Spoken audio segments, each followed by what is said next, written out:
वालेकुम नाज़रीन। आज मैं आपको बताने जा रही हूँ किसान खेतों को पानी लगा रहा था कि बहती नहर से 27 साल औरत की लाश बरामद हुई। किसान लाश को चारपाई पर घर ले आया और पुलिस को फोन किया और पूरे इलाके में औरत को कोई नहीं पहचानता था।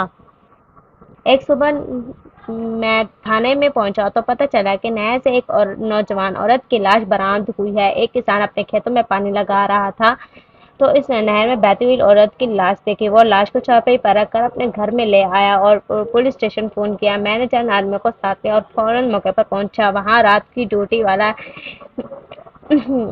एएसआई ज़ाब्ते की कार्रवाई में मसरूफ था। लाश चादर की से ढकी हुई एक तरफ पड़ी थी। इलाके के लोगों का एक छोटा सा हजूम भी मौके पर मौजूद था।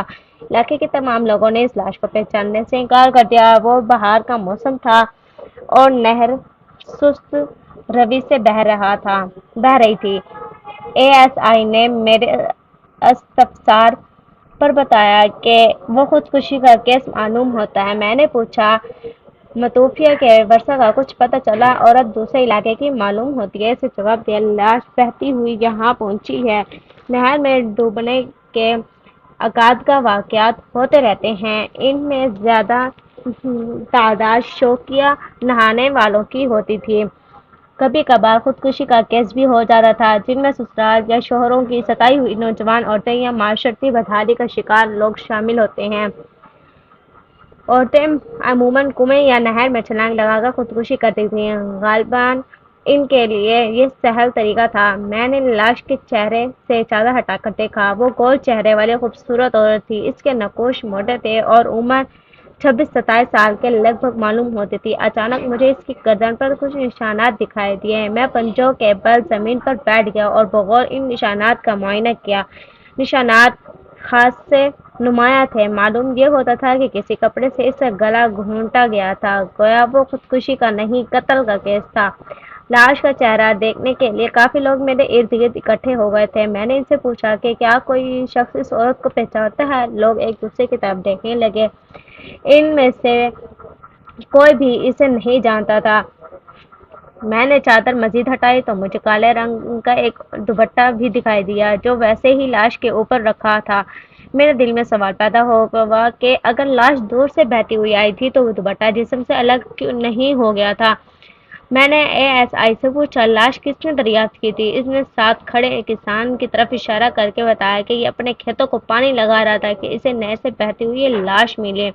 लाश को ये घर ले आया और पुलिस स्टेशन फोन किए। एएसआई की हिदायत पर औरत की तस्वीर बनाई गई और 210 किलोमीटर लंबी नहर के इर्द गिर्द के तमाम मकामी इलाकों में लाश की शिनाख्त करने के लिए तस्वीरें भिजवाई गई, मगर किसी ने भी इसे न पहचाना। बल्कि लोग तो ये भी कह रहे थे कि तस्वीर के मुताबिक ये औरत मकामी औरत नहीं बल्कि किसी दूर दराज इलाके से ताल्लुक रखती है। एएसआई ने कम दिया कि काफी कोशिशों के बावजूद इस औरत की शनाख्त मुमकिन नहीं, लिहाजा इसे लावारिस समझ कर कब्रिस्तान में दफना दिया जाए। मकामी कब्रिस्तान में इस औरत के लिए एक कब्र खोदी जा रही थी। औरत के कफन का बंदोबस्त किया गया कि अचानक किसान की गूंगी बेटी की नजर औरत के पांव पर पड़ी। वो कुछ बोल नहीं सकती थी, मगर इशारों इशारों से यही कह रही थी कि फिलहाल इसे मत दफनाओ। वो शहर के कॉलेज में पढ़ती थी। गोगा बोल नहीं सकती थी, मगर बहुत अक्लमंद और पढ़ी लिखी लड़की थी।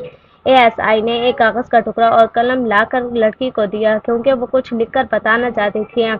लड़की ने लिखना शुरू किया कि कॉलेज की तरफ से हमारी क्लास की एक ट्रिप दूर दराज के पहाड़ी इलाकों में गई थी। वहाँ हमारा ठहराव एक बस्ती में हुआ।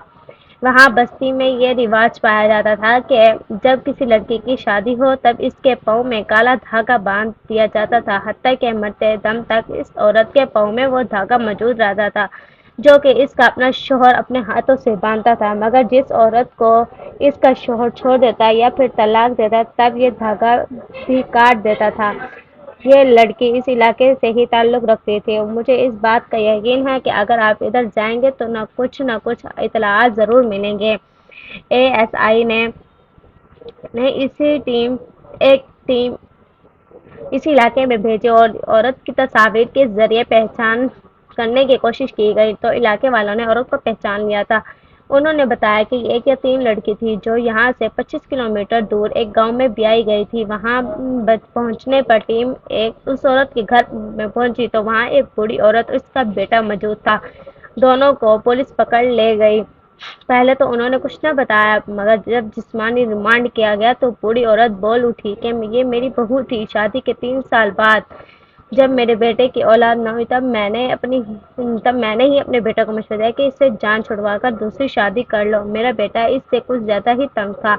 اس نے بیوی کا گلا دبا کر مار دیا اور پھر رات کی تاریکی میں یہاں سے دور کسی نہر میں پھینک دیا۔ لڑکے نے بھی اس بات کا اعتراف کر لیا کہ یہ میری ہی بیوی تھی، چونکہ میں اس کو اپنے آپ سے جدا کر رہا تھا، اس لیے پیر سے دھاگا نکال لیا، مگر نشانات باقی رہ گئے۔ شاید مجھے بے نقاب کرنے کے لیے اس دھاگے کے نشانات ہی کافی تھے۔ اس کے شوہر کو پھانسی کی سزا سنا دی گئی۔ عورت کی لاش کو اس کے آبائی گاؤں میں دفنا دیا گیا۔ دوستوں، آج کی ویڈیو آپ کو اچھی لگے تو اس کو لائک کریں، شیئر کریں، سبسکرائب کریں تاکہ آپ کو نئی آنے والی ویڈیو کا نوٹیفیکیشن آپ تک پہنچ سکے۔ اپنے کمنٹس میں رائے دیجیے گا۔ Thanks for watching. اللہ حافظ۔